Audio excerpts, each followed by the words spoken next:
Pronto, estamos ao vivo já, viu? Boa noite, queridos internautas, queridos. Tivemos um probleminha de conexão, mas já estamos ao vivo aqui com o nosso querido professor Jairo Lima, pessoa muito querida por Tarantim. Não tive o privilégio de ser seu aluno, mas eu sei que minha irmã foi sua aluna e ela mandou abraço, carinho, lá dos Estados Unidos para o senhor. Saiba que o senhor foi um professor muito querido na comunidade de Tarantim. Mas isso já faz um bom tempo, né, professor? Então, tem muita gente que não te conhece. Eu mesmo, por exemplo, não te conheço, mas eu gostaria muito de conhecê-lo.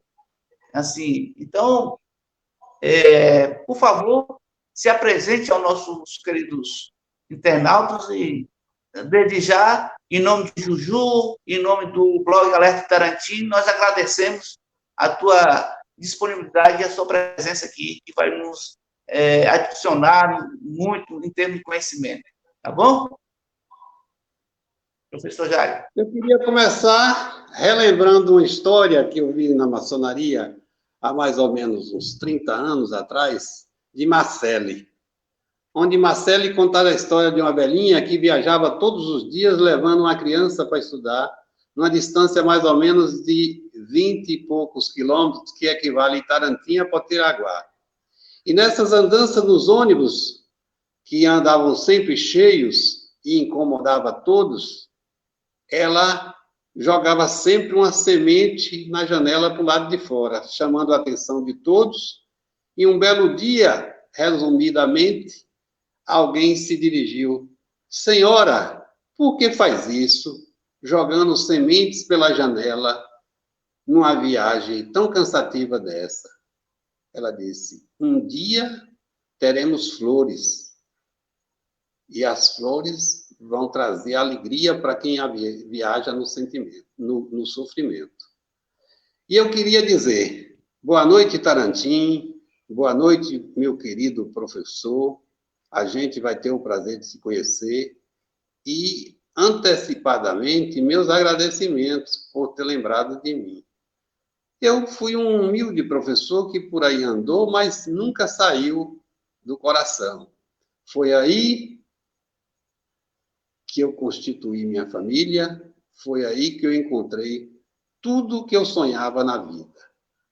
E ter a participação como professor, para mim, é uma coisa que se torna infinita, a vida de professor, porque eu estarei sempre pensando em levar o pouco de conhecimento que eu tenho para fazer com que novos cidadãos se formem numa condição melhor de sobrevivência. E eu acredito que na educação a gente encontra tudo isso. Por isso, boa noite a todos, mais uma vez. Queria deixar aqui um forte abraço para uma das mães que eu tive nessa terra, que é a saudosa Marisete de Seu Oplínio. Aí foi uma grande mãe que eu tive, e eu levo um abraço a todos os meus irmãos que aí eu deixei, e com muita saudade que eu tenho dela. Estou às suas ordens, diga sobre educação, que eu estou pronto para te responder o que tiver a minha altura. Eu só quero antecipar dizendo: quanta saudade eu tenho daquele colégio cenecista.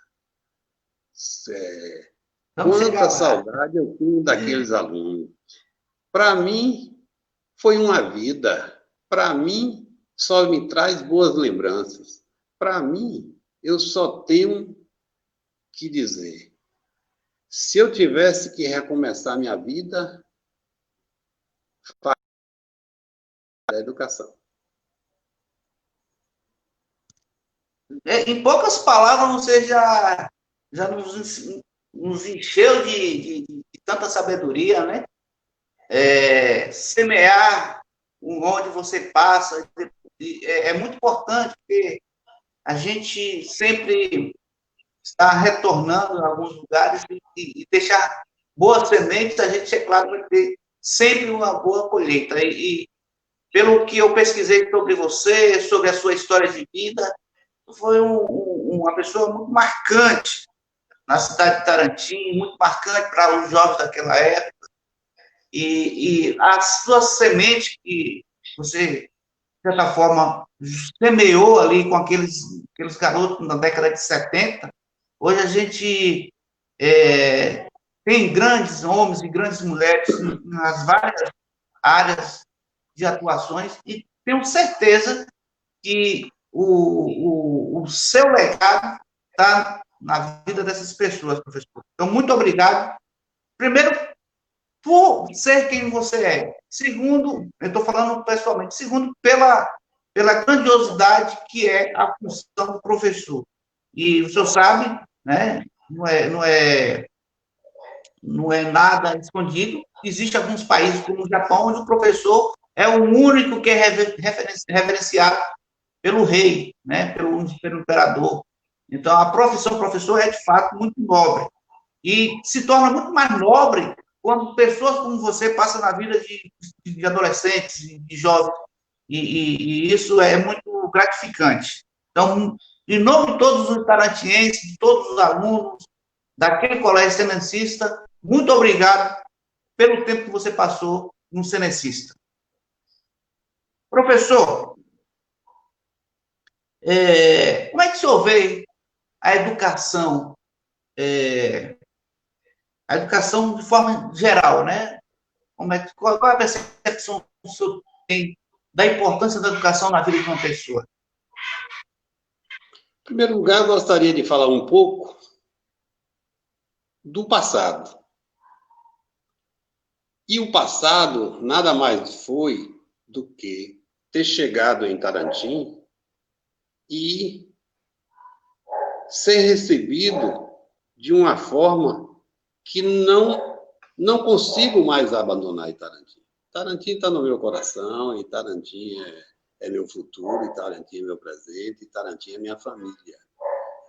Para que você tenha uma ideia, eu, jovem, 21 anos de idade, formado em licenciatura curta de Educação Física, sem idade completa para exercer a função de professor de Educação Física. Os primeiros meses, eu dava aula e a caderneta era assinada por grande diretor que por aí passou, que, dentre vários, Dariel Oliveira de Santana. E Dariel me acolheu assim, como se fosse um menino que chegou para tocar a bola da vez.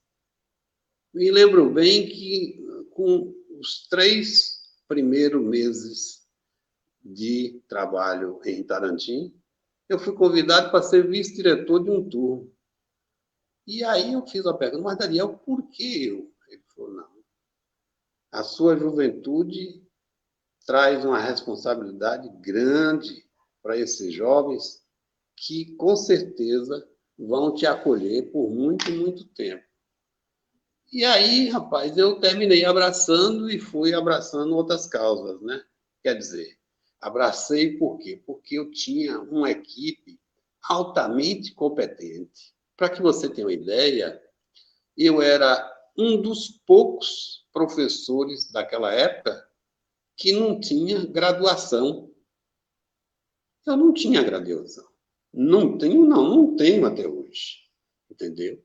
Então, mas eu encontrei uma equipe altamente preparada e competente para a época, onde a gente tocava um colégio de alta qualidade. E administrar em equipe é uma questão de saber pontuar e dar gestão aos grandes negócios. Para que você tenha uma ideia, eu vivia cercado de professores altamente competentes. Então, eu me via naquela situação, principalmente quando eu voltei, quando eu me tornei o diretor-geral daquele colégio, eu fui com muita segurança porque eu tinha uma estrutura por trás de mim que me dava aquela condição de ser diretor. Citar nomes, talvez eu vou cometer falhas, mas a saudade me aperta muito, eu não posso deixar de lembrar. Dona Maria, que a gente chamava de Maria dos Ginais. Rapaz, que mulher fantástica, que mulher cuidadosa. Era zeladora, mas que cuidava de todo mundo, tinha preocupação com o aluno que faltava, entendeu? E assim como Maria, vinha a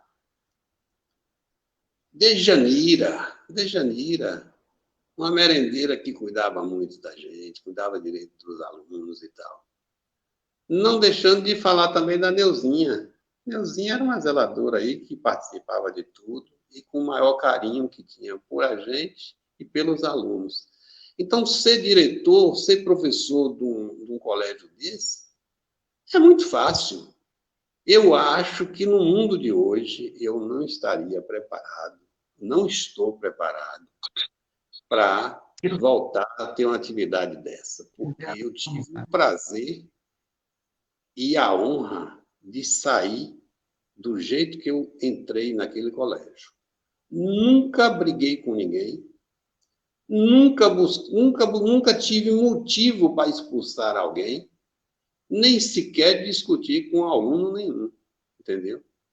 Amigo, não é fácil você lidar com uma turma imensa, imensa, daquela forma que o colégio era, e você ter uma voz firme, não com gritos, para levar o que a educação física diz, uma ordem unida. Quando você diz direita, vou ver, é necessário que todo mundo vá para a direita. E assim se torna fácil você ser um professor, ser um diretor de um colégio daquela época, entendeu? Grande Nice, professora Nice. Eu não vou falar de Noeminha, porque ela puxava meu saco. Não era todo mundo que ela deixava entrar na diretoria para falar comigo. Marieta, que secretária carinhosa, Marieta. E assim como Ivaneide, e assim como Dália, e os grandes professores. Meu mestre Monteval, meu querido Ney. Monteval. O meu irmão Antenor, eu jamais posso esquecer do homem daquele, porque eu não sei se na vida tem alguém que poderia suportar dois solteirões como eu e Dr. Dilson naquela época, de ser recebido 11 horas da noite, segunda-feira, para tomar o uísque, durante até 4 horas da manhã, e escutar o choro de Michele. Magrinha, chorona. Meu amigo, eu tiro o chapéu pro saudoso. Ali era homem até debaixo d'água, né? Porque, além de professor educado, tranquilo e tudo mais, mas, assim como Antenor, nós tivemos muita ligação, meu compadre José Pires, meu querido Luizinho, e vários outros. São tantos nomes, rapaz, são tantos nomes. Mas não deixando você de lembrar que por ali também passaram grandes diretores. Professor, doutor Veríssimo, grande homem, doutor Veríssimo, grande homem que por aí passou. Pastor Abimael, grande homem, também foi diretor.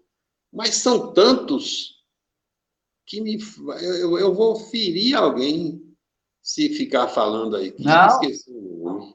Com certeza, porque se eu falar de Aidil, ela não vai gostar. Se eu falar de Marinalva, ela não vai lembrar de mim. Se eu falar de Euneide, ela tem poucas lembranças de mim. E assim tinha a Noeminha, a professora Zita. Quanto carinho tinha pelos alunos a professora Zita. E já foi minha vice-diretora. me chamava de bravo, que eu era bruto, mas eu não sabia gritar com ninguém. Como é que deixa o aluno tomar conta do colégio assim? Meu amigo, não é fácil você estar sentado numa mesa de diretor, às vezes até aparamentado com paletó e gravata, e chegar um professor e dizer para você: eu não volto mais na sala daqueles capetas. Se 9 horas da noite, na sala da diretoria, na hora do cafezinho, receber um comunicado desse, e o professor com a régua na mão entrar, parecendo que veio de uma guerra. Aí, o que eu fazia, né?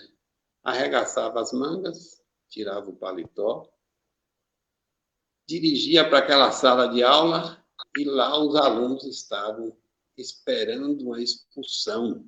Vai ser todo mundo expulso. Lá vem o diretor. Então, eu ia na maior tranquilidade do mundo, cumprimentava boa noite a todos. Eu fechava a porta e ninguém dizia nada. Aí eu dizia: Manel, faz favor, Manel. Me fala do resultado do Flamengo ontem, Manel. Você não é botafoguense, Manel? Sabe vendo o Flamengo como é que tá um timão aí, Manel? E aí o cara olhava assim e já começava a relaxar, né? E aí eu pegava aquelas meninas mais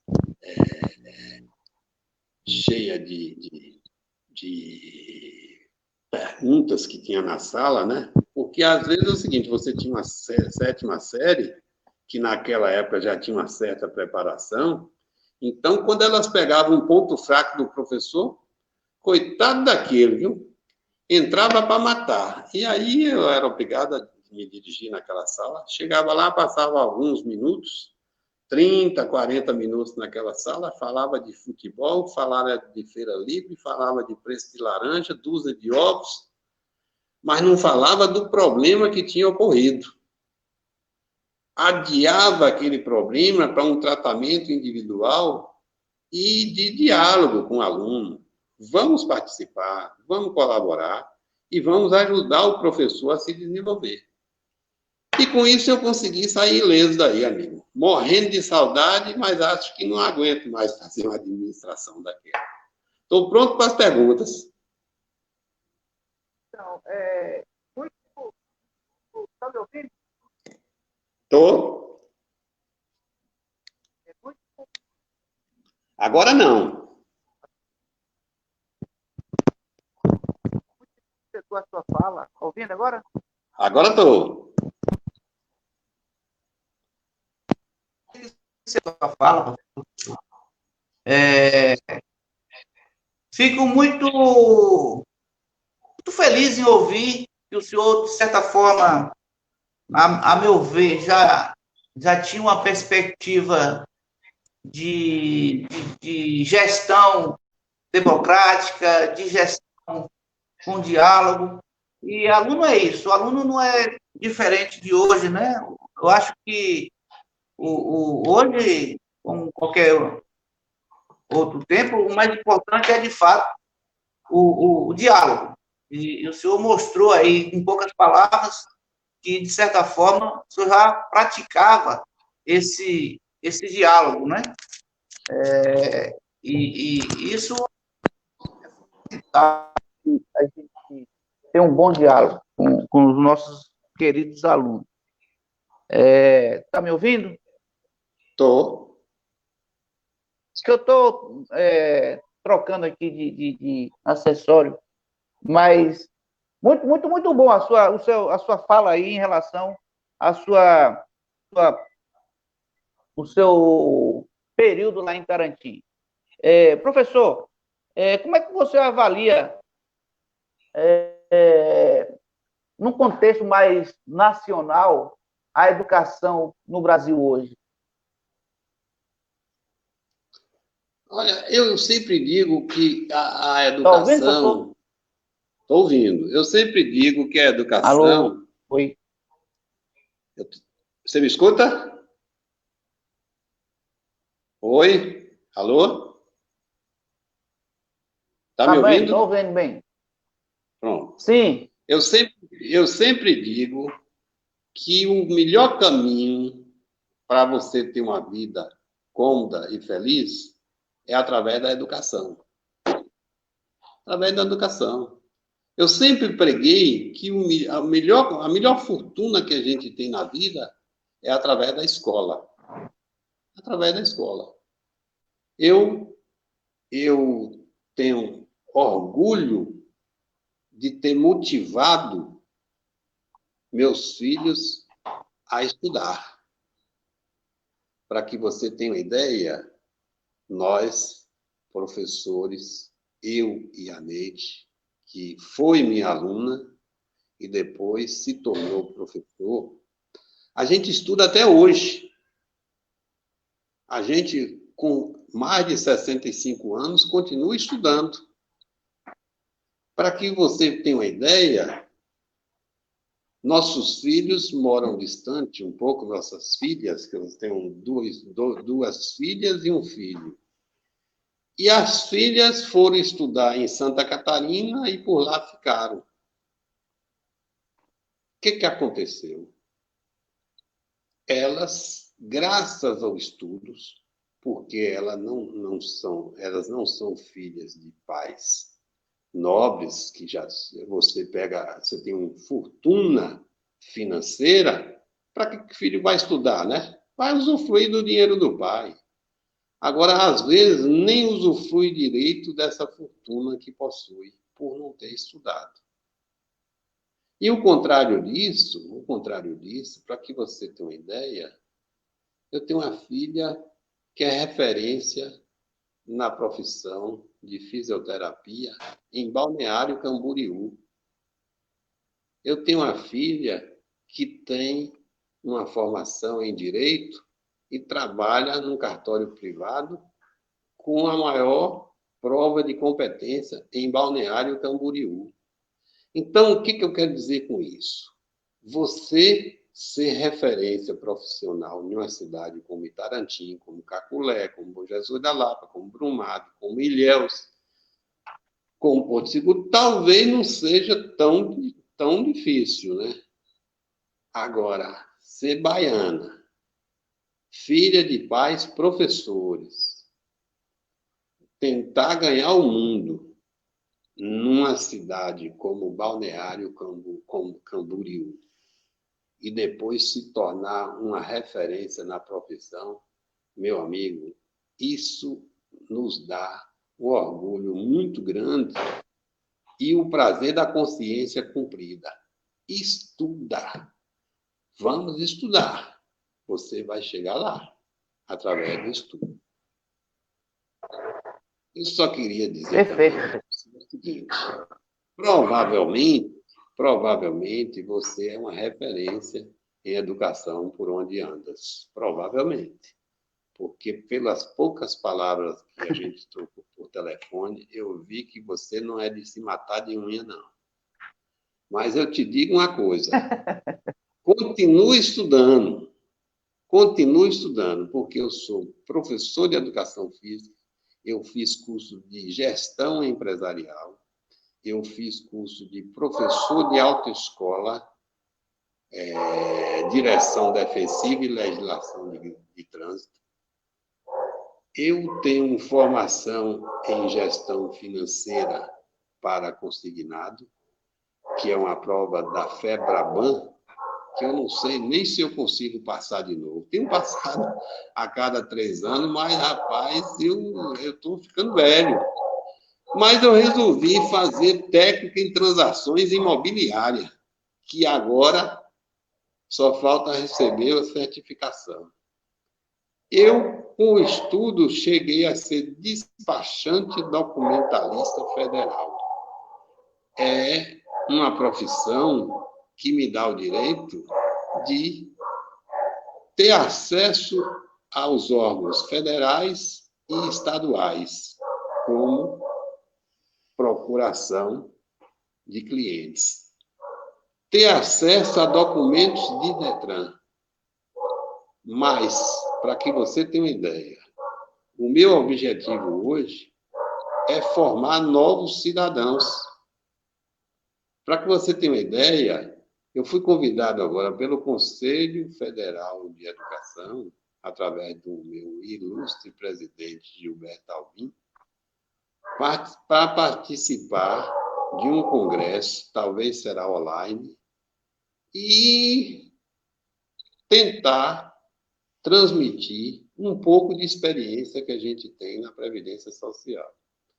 Eu tenho um colega do Rio de Janeiro, que também é despachante documentalista, e a gente troca ideias e troca conhecimentos.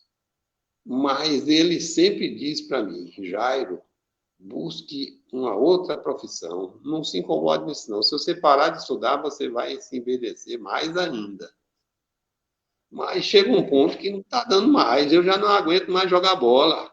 Aquele tempo que botava a bola debaixo das pernas de Trivela, Nonô, da caçamba, isso aí não dá mais, porque a mente até que dá, mas o corpo não dá mais.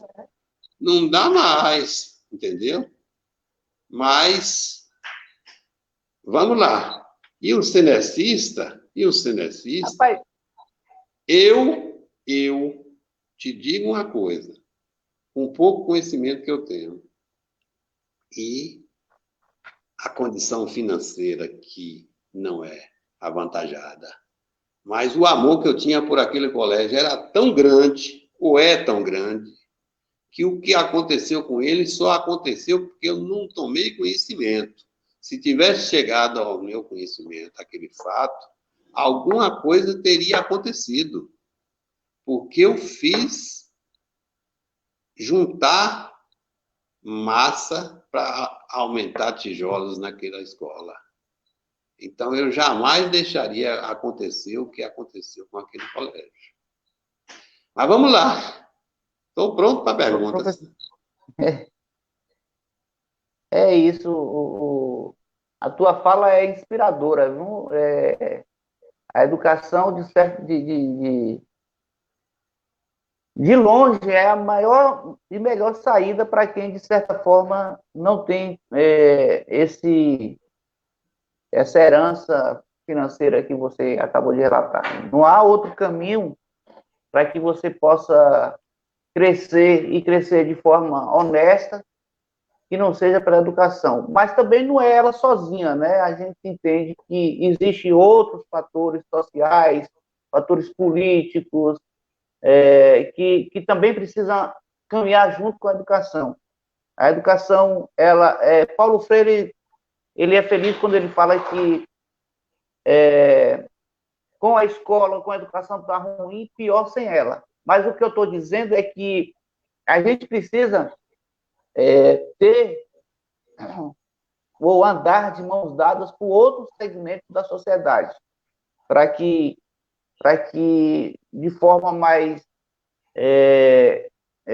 igualitária, com equidade maior, as pessoas tenham a oportunidade de crescer, e crescer com honestidade, com educação, com trabalho, com saúde, com segurança, com transporte de qualidade, com a terceira idade, com a qualidade de vida razoável, não, boa, né? Então, a educação é um dos vetores.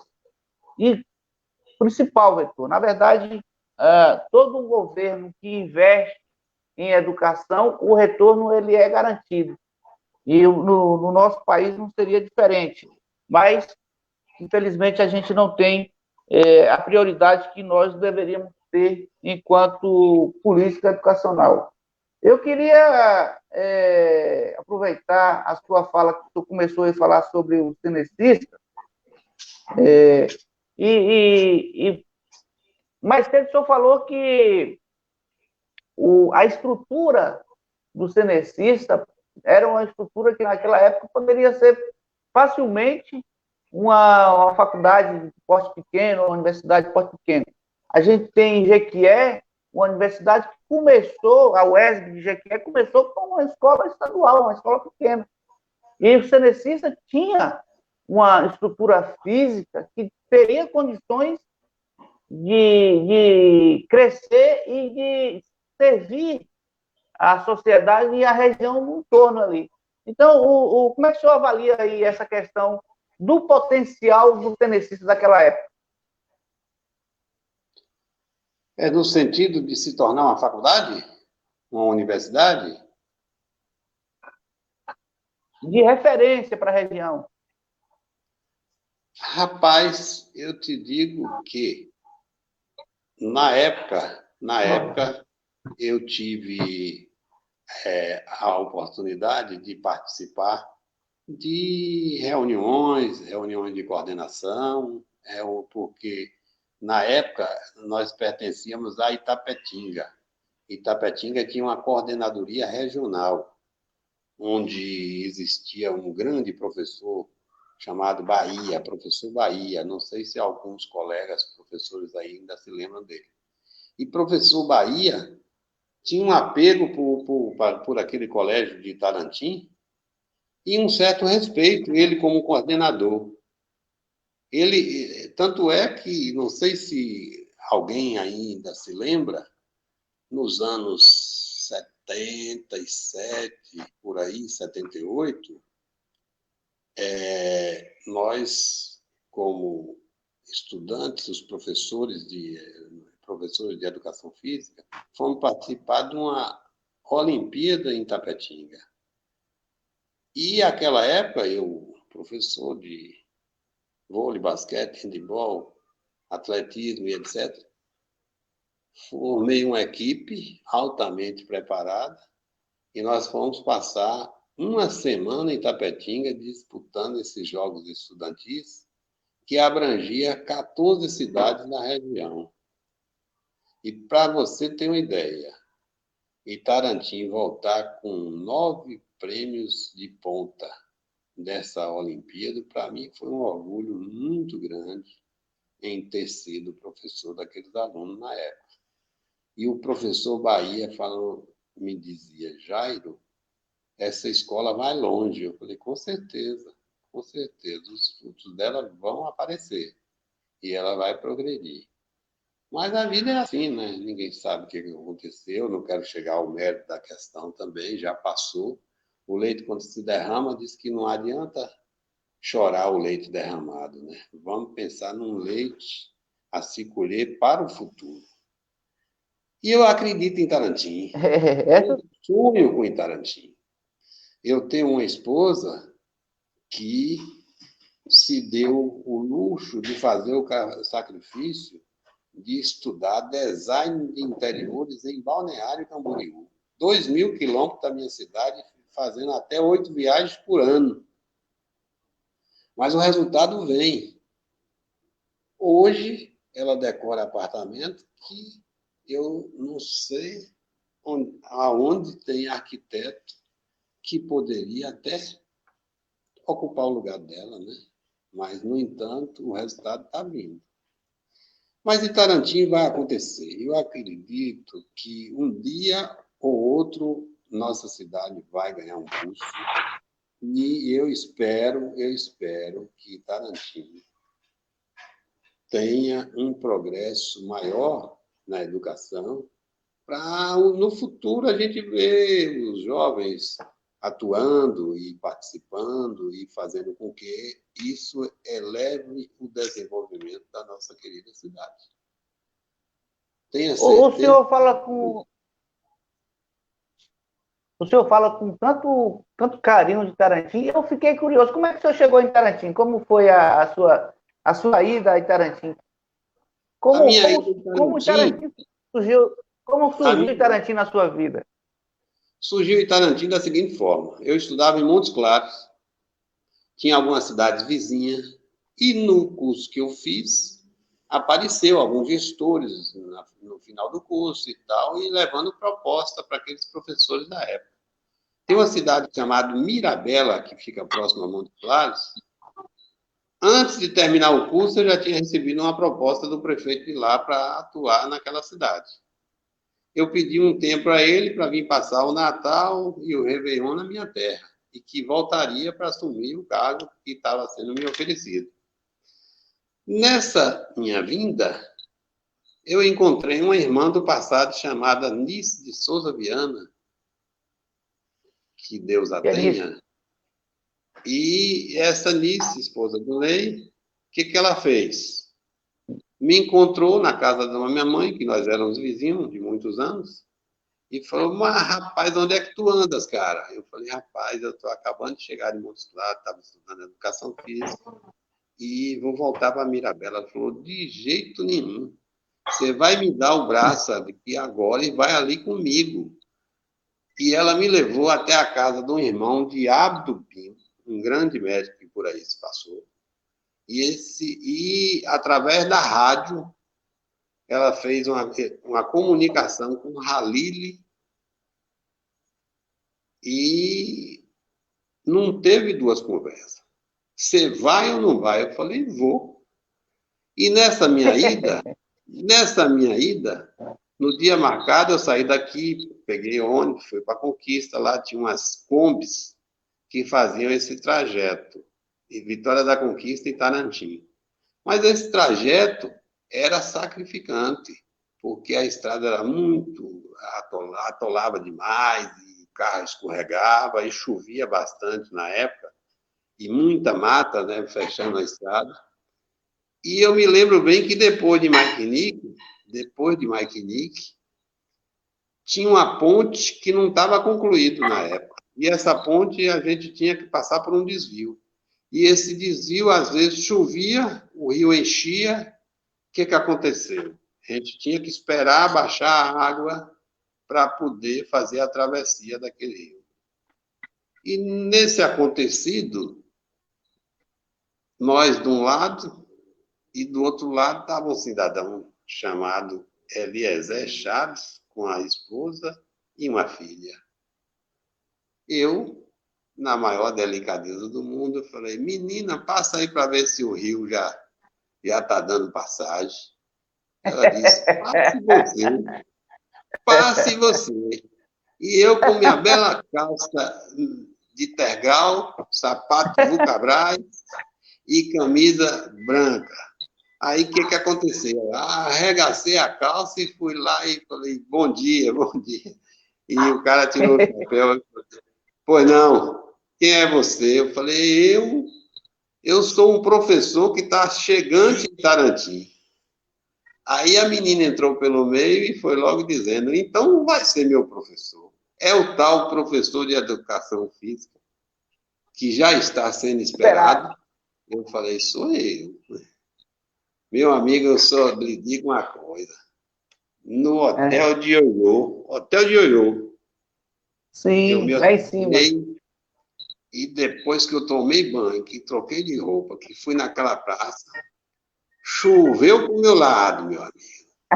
Choveu pro meu lado e lá estava a Moreninha, que hoje é mãe dos meus filhos. Aí, tá vendo? É uma história. Que história mais. É, bonita, muito bonita. Então na verdade, quem ele trouxe para Itarantim foi a professora Nice. Foi a professora Nice de Souza Viana. Tia Nice. Ela foi minha professora de inglês. Foi mulher de Ney. Ney. Pai, Ney é pai de Luiz Augusto, um amigo. Luiz Augusto. Um querido nosso. Nós morávamos numa casa muito próxima do outro. Eu morei com o Monteval, e aí Nice também morava próximo, entendeu? Então, foi uma família muito bem constituída na época. Eu só te digo uma coisa. Pode falar. Itarantim faz parte da minha história e da minha vida. Eu quero um bem a Itarantim, não é só pelos amigos que lá deixei, não. Eu quero bem a Itarantim porque eu aprendi a amá-la, entendeu? Eu aprendi a amá-la. E se não vivo lá hoje, é porque outros fatores contribuem para que a gente more fora de lá, entendeu? Minha esposa, para que você tenha uma ideia, ela faz gestão de festas, de eventos, decoração de cidades, e a gente não teve essa oportunidade por lá ainda. Então, por consequência disso, a gente fica, um de nós, sem atividade. O que eu faço na vida hoje, em qualquer lugar do país, eu armo minha barraca e dá uma sobrevivência. Por quê? Emplacamento de veículo dá uma sobrevivência para um jovem muito boa. E eu estou procurando um cabo de Tarantim para formá-lo, viu? São 4 anos que passa rapidinho e eu quero formar um cidadão desse. Aí não tem. Não tem um despachante oficializado de documento de veículos. E eu quero muito pouco para mim hoje. Eu já tenho tudo que Deus me deu. E tudo de bom. Eu quero continuar na vida que estou. Não vou dizer quantos anos eu tenho de relacionamento com minha esposa, que você vai pensar que são 2 velhinhos gagá que estão encostados. Mas a gente busca uma maneira de estar sempre na ativa e tal, e procurando um jeito de sobreviver mais um tempo. Professor, qual é a frequência que o senhor vai em Tarantim? Olha, com a pandemia, chegou a 1 ano agora, no mês de setembro. Estou 1 ano ausente. Mas fora da pandemia, eu já tive escritório de serviço aí. Passei 1 ano de experiência tentando formar um cidadão para deixar por aí, entendeu? Eu atuava em Cabralha também, então, antes da pandemia. Mas chegou um ponto que não está dando mais para viajar com muita frequência. E acontece que hoje a velocidade da comunicação está tão grande que, para você ter uma ideia, se você tiver um carro para emplacar pelo telefone aqui, a gente faz essa transferência de propriedade. Você faz os segmentos daí de Tarantim, de Ilhéus, Ô, professor, professor, já vai dar 9 horas. O tempo passa rápido, a gente nem percebe, né? Para mim, está começando. Passa rápido. E a gente. O problema é que a live cai, né? A gente não pode ficar muito tempo. No máximo 40 minutos, já tem mais de 40 minutos que a gente está falando aqui.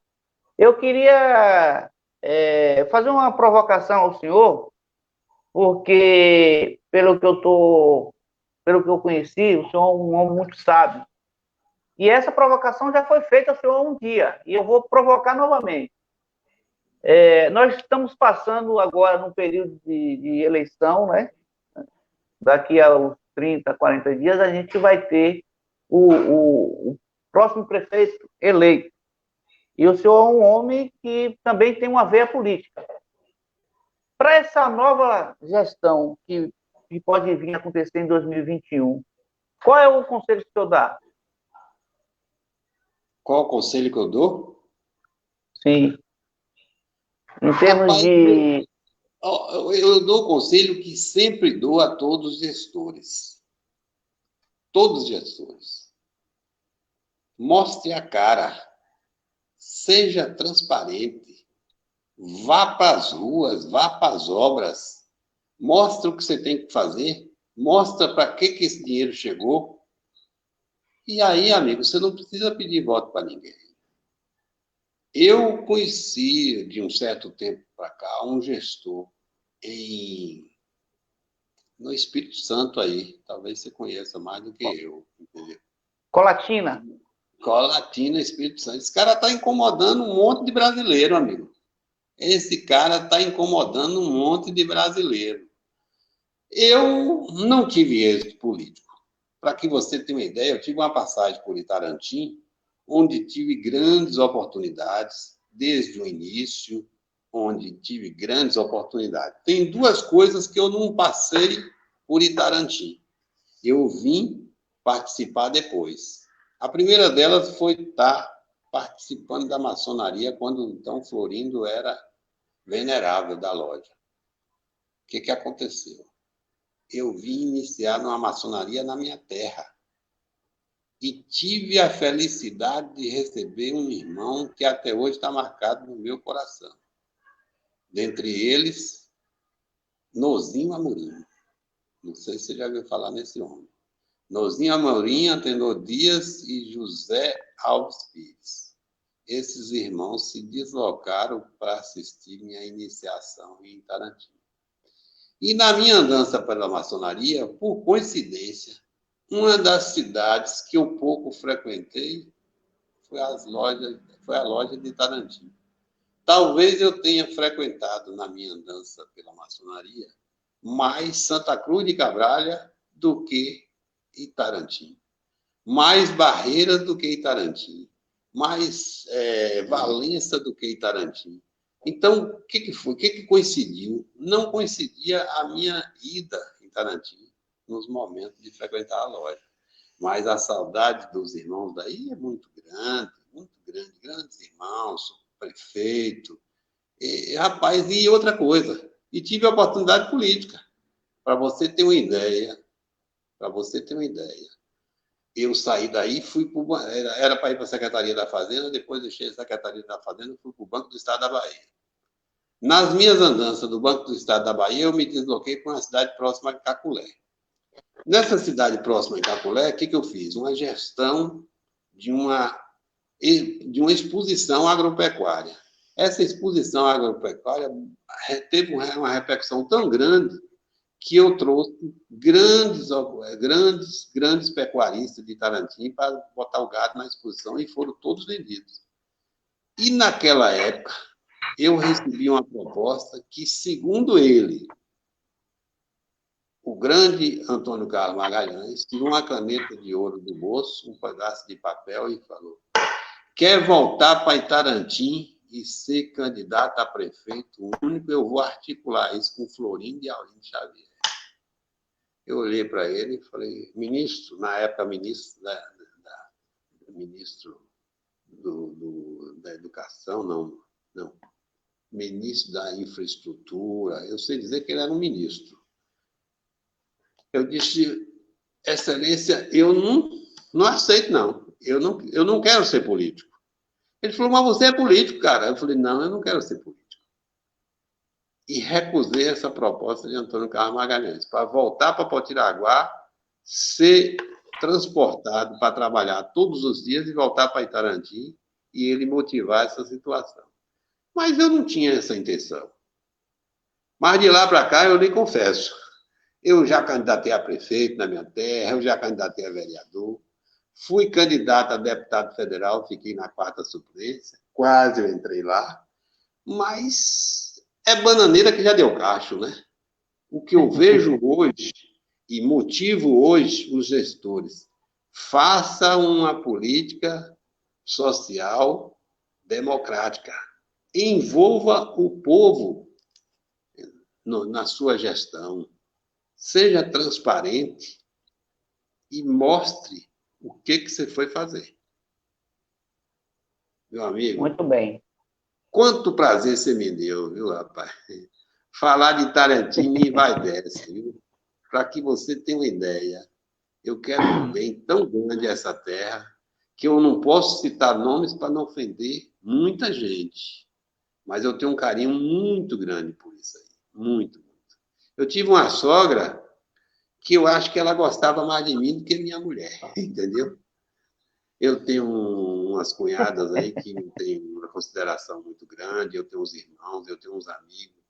Eu tenho um irmão de muito tempo aí, chamado Bussu, talvez você não conheça. Mas é um irmão de todo dia, toda hora, a gente fala todo dia, ele vem na minha casa. Quando eu estou aí, eu não consigo ficar sem almoçar na casa de Bussu, entendeu? Falar de Maria Vieira, eu não tenho coragem, porque falar de Maria Vieira eu vou lembrar da campanha eleitoral de Zequinha, que tinha um apelido aí. E esse Zequinha foi provocar alguém e esse palanque caiu, rapaz. Até hoje eu me lembro de Maria Vieira agarrada de Eujácio Simões. Não sei se você sabe o apelido dele, mas eu não tenho coragem de falar, não. Que é meu amigo até hoje. Zequinha do Palanque. Conta essa história, rapaz. Sem citar os nomes. Pois foi desse jeito. E o Palanque caiu, viu? Falar de Florindo é uma história complicada. Falar de Aurindo é uma história complicada. Falar de... A neta de Aurínio Xavier, tá me ouvindo? A neta de Aurínio Xavier, a Ivone Xavier, hoje é candidata a vice-prefeita da cidade. Eu não É vou a falar única dela. mulher... Eu não vou falar da a única- neta, porque aí eu vou chegar a Guiorley, né? E chegar de Guiorley é chegar de... Violeu, Aí, rapaz, aí agora eu Vanderlei vou começar a Dutra. emocionar e lembrar de nomes. Daqui a pouco eu estou lembrando de Cassianin, daqui a pouco eu estou lembrando de Trivela, daqui a pouco eu estou lembrando de Pinço, daqui a pouco eu estou lembrando de outros nomes aí. E Tarantino dá uma saudade grande, rapaz, que você não avalia, viu? Dá uma saudade grande. Eu tenho umas velhinhas aí, minha Ô, parente, que professor, quando eu chego aí parece que eu estou dentro da minha casa. ó, a prosa realmente está muito boa, mas daqui para frente a gente só vai ficar com uma conexão muito ruim. Então, para que a gente não perca essa qualidade na conexão, porque o stream ele tem esse problema, depois de 1 hora ele começa a cair, eu gostaria que o senhor comentasse uma frase do então ministro da Educação, o Cristóvão Buarque.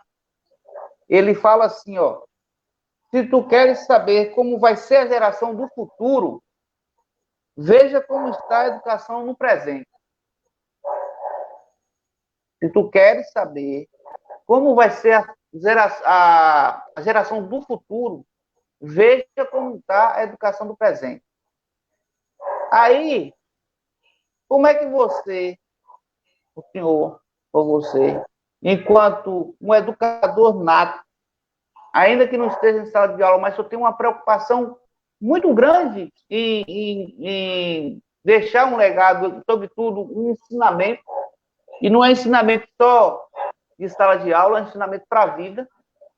Como é que você vê a geração do futuro pensando na educação do presente? Eu acredito que tudo isso vai passar. Tudo isso. Não adianta a gente apavorar, tentar botar chapéu onde a cabeça não cabe.